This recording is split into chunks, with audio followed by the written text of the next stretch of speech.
In today's video, Tricia shares 5 different types of questions to look for fresh perspectives.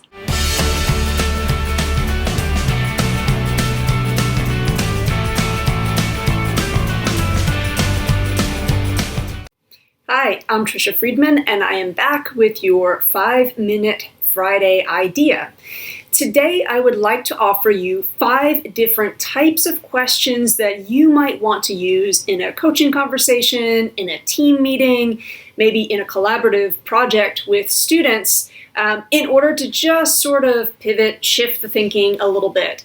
I think especially in teams or in schools where we get really comfortable with one another, it's really easy for groupthink to set in, or it's really easy just for sort of habits of mind to be tough to break through. And I think that when we're in that situation, having a different type of question might be just the ticket to pushing beyond those boundaries that are preventing us from getting where it is we would like to go. So I'm going to present these 5 questions to you, and I would suggest perhaps at your next meeting, just have these questions printed out, literally have them right on the table so that you can grab them and access them when you might need it.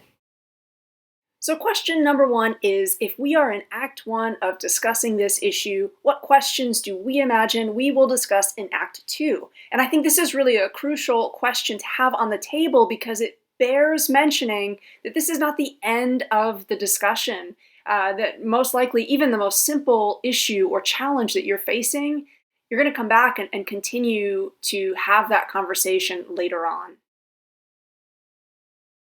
Question number 2, how would the conversation be different if 5 of our students offered their contributions?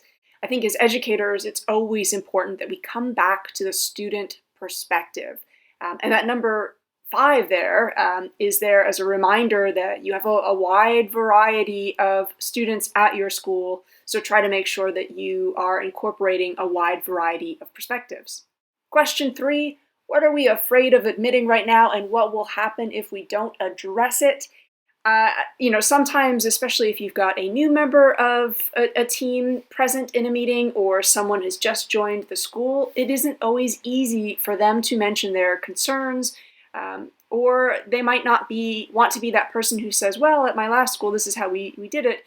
Invite that other perspective in, invite sort of the elephant in the room to be heard. The next question, what's most valuable right now? Taking time to reflect, debate, or to get insight from an outside perspective. Again, I think sometimes where a meeting is going in circles, it's really good to just say, wait a second, if we have 15 or 20 minutes, or even just 5 minutes, let's think about what we want to give that time priority to. Sometimes actually having conversation in a meeting isn't the most important thing to do. Sometimes actually having time in the meeting for people to reflect or just think might be the best way of spending some time. And our 5th and final question is, what's the next best question that we should consider asking in order to move forward? I know in my experience with meetings, often an agenda is set, questions are there, and we are reacting to them.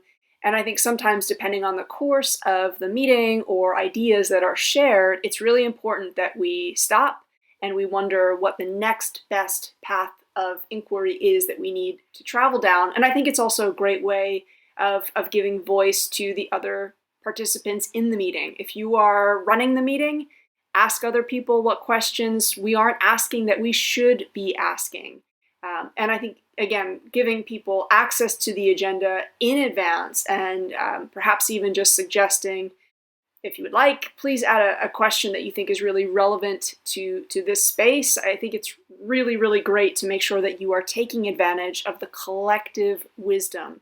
If you're asking people to get together and meet, I think also just saying, I value your voice, I value your perspective, and I want you to shape the way that we are really leveraging this time together. I hope that's helpful. If you use any of the 5 questions, please let us know. Did you enjoy today's episode? Then you will love the Coach Microcredential program. We know because our current participants are always sharing their feedback with us, and we ask them to share their experiences with you. I'd really advise anyone interested in taking the coach to take the plunge and go for it. So do it, and you won't regret it. Yeah, you'll really enjoy it. It's a valuable experience. So I say go for it. Definitely take the coach. I couldn't recommend it more. So I'd highly recommend it. I would definitely suggest you try and join to really help you develop your professional coaching skills. But overall, this course is fantastic because it's made me feel awesome. It's made me feel excited for my future. It's given me really great skills to help others. And hopefully I can help others to feel the same way. So I highly recommend it. If I were to give any piece of advice or message to future cohort members, it is to take the course. If you are on the fence, please take it. When you're ready to learn more about the coach, click on the link below or reach out to us at Eduro Learning on any of our social media platforms. Registration for our next cohort opens soon. Don't miss it. Expand your professional learning network, dive deep into 26 weeks of curated coaching content, and get your own private mentor for an entire academic year. We can't wait to work with you. Are you ready to take your coaching skills to the next level? Join the next cohort of The Coach and make it happen.